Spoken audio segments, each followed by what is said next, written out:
Very good morning to everyone. Welcome back at BBVN online class. बात करते हैं accountancy class 11th की। In our previous class अपन ने लेजर के बारे में डिस्कशन किया था। अपन ने लेजर के फॉर्मेट को समझा था और अपन ने ये कहा था कि भाई लेजर का जो फॉर्मेट होता है वो एक्चुअल में टी शेप होता है। उस टी शेप को अपन ने दो पार्ट में डिवाइड किया। दो पार्ट में डिवाइड किया यानी कि आपके लेफ्ट हैंड साइड का कॉलम डेबिट साइड का कॉलम हो जाता है, आपके राइट हैंड साइड का कॉलम क्रेडिट साइड का कॉलम हो जाता है। आज उसी लेजर को अपन बैलेंसिंग मेथड में यानी कि लेजर का बैलेंस कैलकुलेट करना एक न्यूमेरिकल क्वेश्चन से सॉल्व करते हैं। देखिए अपनी बुक का ही एक क्वेश्चन अपन ले लेते हैं। बुक के क्वेश्चन के अकॉर्डिंग मैंने कुछ फॉर्मेट्स बना रखे हैं लेजर के और उसी के अकॉर्डिंग अपन यहाँ पर जर्नल एंट्रीज करते हैं। क्वेश्चन में गिवन है जर्नल एंट्रीज के साथ साथ आपको लेजर भी बनाने होते हैं। तो आपको करना क्या है, आपको पहले जर्नल एंट्री बनानी है फिर लेजर पोस्टिंग करना है। पहले क्या करनी है, जर्नल एंट्री बनानी है फिर लेजर पोस्टिंग करना है। देखिए पहला ट्रांजैक्शन है Ramesh started business with cash. Transaction मैं साथ में लिखता जाता हूं। Ramesh started business with cash. Rupees है 1 लाख। अब अगर इस ट्रांजैक्शन की जर्नल एंट्री करने के लिए कहा जाए, इस ट्रांजैक्शन की जर्नल एंट्री के लिए कहा जाए तो क्या जर्नल एंट्री करते हैं अपन जर्नल एंट्री करते हैं cash account debit to capital account rupees 1 lakh. अपन यही एंट्री करते हैं। तो अब इस जर्नल एंट्री से लेजर पोस्टिंग करनी है अपने को, और जर्नल एंट्री से जब लेजर पोस्टिंग करते हैं तब कैश को डेबिट किया यानी कि दो अकाउंट आइडेंटिफाइड है, कैश अकाउंट और कैपिटल अकाउंट। दोनों के फॉर्मेट मैंने पहले से बना रखे हैं। तो अब कैश अकाउंट के लिए डेट है 1 अप्रैल 2019 को ये एंट्री करी गई है। तो इस एंट्री के अकॉर्डिंग अपने को कैश अकाउंट के अंदर लेजर पोस्टिंग करनी है। कैश को डेबिट किया है कैश के डेबिट साइड में यानी कि 1 April 2019 to capital account. Amount cash के सामने वाली 1 लाख हो गई। इमीडिएट कैपिटल अकाउंट को क्रेडिट किया है यानी कि इसके क्रेडिट साइड में 1 अप्रैल 2019 को by cash account rupees 1 lakh entry कर लेते हैं। अब आपको यह पता है कि अगर एडिशनल कैपिटल इंट्रोड्यूस नहीं करी जाती है जब तक, यानी कि इस ईयर एंडिंग के बाद में यहां पर इसका क्लोजिंग बैलेंस निकाल देते हैं। क्लोजिंग बैलेंस निकालने के लिए अपने को यह पता होना चाहिए कि डेबिट और क्रेडिट इक्वल होता है, यानी कि इस साइड का टोटल तो 1 लाख है तो इस साइड का टोटल भी 1 लाख होगा। इस साइड का टोटल भी 1 लाख होगा। जब इस साइड का टोटल भी 1 लाख होगा तो यहां तो कोई वैल्यू है ही नहीं। यहां जब कोई वैल्यू नहीं है तो ये 31 मार्च 2020 को यहां हम लिख देंगे टू बैलेंस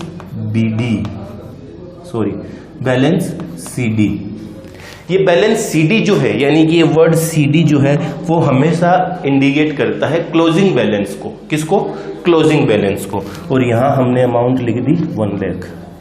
इट मीन्स ये चीज ये शो करती है कि ये जो बैलेंस है 1 लाख रुपए का जो कैपिटल के रूप में इन्वेस्ट किया गया था एज इट इज रिटेन्ड कर रहा है बिजनेस में अभी भी कैपिटल कितनी है, 1 लाख रुपए ही इंट्रोड्यूस करी गई है और एडिशनल कैपिटल है नहीं, और ये बैलेंस कैरी ऑन हो रहा है।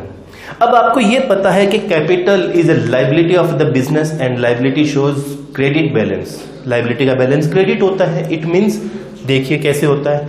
यहां पर जो कैश लिखा गया था वो लायबिलिटी कैपिटल के क्रेडिट साइड में लिखा गया था और टोटल एक्सेस कौन सी साइड का है, क्रेडिट साइड का है। तो जिस साइड का टोटल ज्यादा होता है वो ही बैलेंस कहलाता है, यानी कि इसका बैलेंस क्रेडिट बैलेंस है लेकिन लिखा कहां गया था, डेबिट साइड में। इट मीन्स क्रेडिट बैलेंस अगर है लिखा जाएगा डेबिट साइड में, डेबिट बैलेंस अगर है तो लिखा जाएगा क्रेडिट साइड में। अब आपको ये चीज पता हो जानी चाहिए कि भाई लायबिलिटी का बैलेंस क्रेडिट क्यों होता है, क्योंकि लायबिलिटी का हमेशा क्रेडिट साइड का टोटल ज्यादा आता है। इट मीन्स कैपिटल का बैलेंस हमेशा ही क्रेडिट साइड का ज्यादा आएगा। अब जब क्रेडिट साइड का ज्यादा होगा तो उसको लिखेंगे कहां पर, डेबिट साइड में, उसके अपोजिट साइड में लिखा जाता है। हो गई बात। सेकेंड ट्रांजेक्शन्स की बात कर लेते हैं। सेकेंड ट्रांजेक्शन्स जर्नल एंट्री के थ्रू, सेकेंड ट्रांजेक्शन अपना है पेड इनटू बैंक, यानी कि 2 अप्रैल को लिखा गया है पेड इनटू बैंक और इसकी अमाउंट है 70,000। अमाउंट कितनी है, 70,000। अब पेड इनटू बैंक एंट्री क्या करते हैं, bank account debit to cash account, amount हो गई 70,000, अमाउंट हो गई 70,000। अब इसकी जर्नल एंट्री से लेजर पोस्टिंग कर देते हैं। या बैंक और कैश 2 अकाउंट है, यानी कि बैंक अकाउंट और कैश अकाउंट, दोनों अकाउंट आइडेंटिफाइड कर लिए।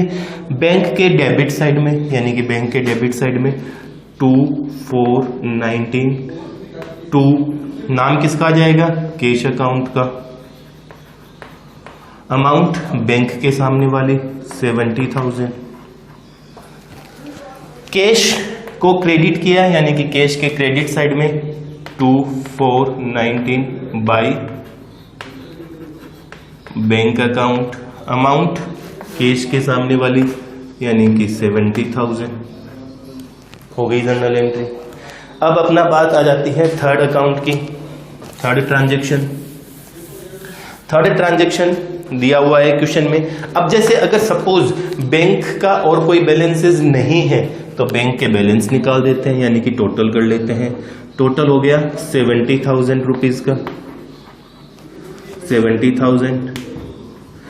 डेबिट का टोटल ज्यादा है, क्रेडिट का टोटल तो नील है, यानी कि डेबिट का टोटल ज्यादा है। इट मीन्स बैलेंस लिख देते हैं 31 मार्च 2020। अकाउंटिंग ईयर क्लोज हो जाता है अप्रैल से मार्च के बीच में, तो यहां आ जाएगा by balance CD 70,000। Balances carry on हो गए। थर्ड ट्रांजेक्शन अपना दिया हुआ है बॉट गुड्स फॉर कैश, यानी कि 3 अप्रैल को बॉट गुड्स फॉर कैश और ये अमाउंट है 5,000 रुपीज की। यानी कि अब जर्नल एंट्री करनी है आपको, तो जर्नल एंट्री क्या करते हैं, purchase account debit to cash account, amount 5,000। ठीक है। तो अब 2 अकाउंट, परचेज और कैश। कैश का अकाउंट तुम्हारे पास बना हुआ है बट परचेज का नहीं है, परचेज का अकाउंट और बना लेते हैं। तो इसी चीज को मैं परचेज अकाउंट बना देता हूं।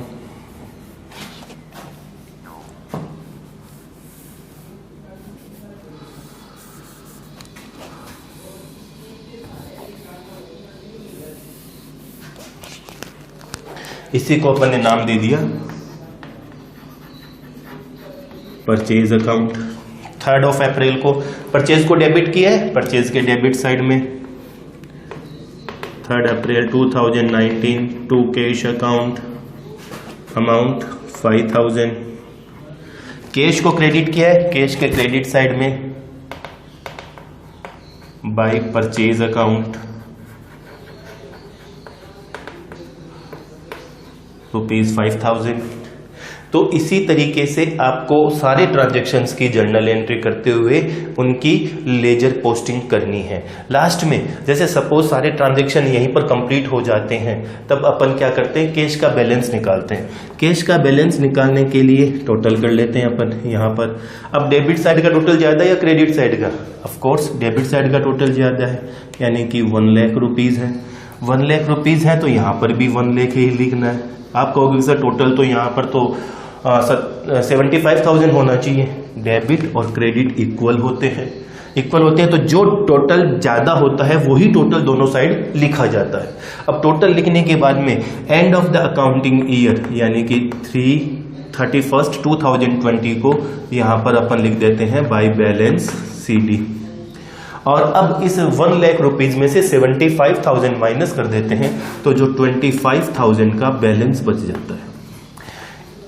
ये बैलेंसेस शो करता है कि भाई after the accounting year closed, यानी कि एक अकाउंटिंग ईयर क्लोज होने के बाद में इस बिजनेस के पास में कैश का बैलेंस जो है वो 25,000 रुपीज का शो कर देता है।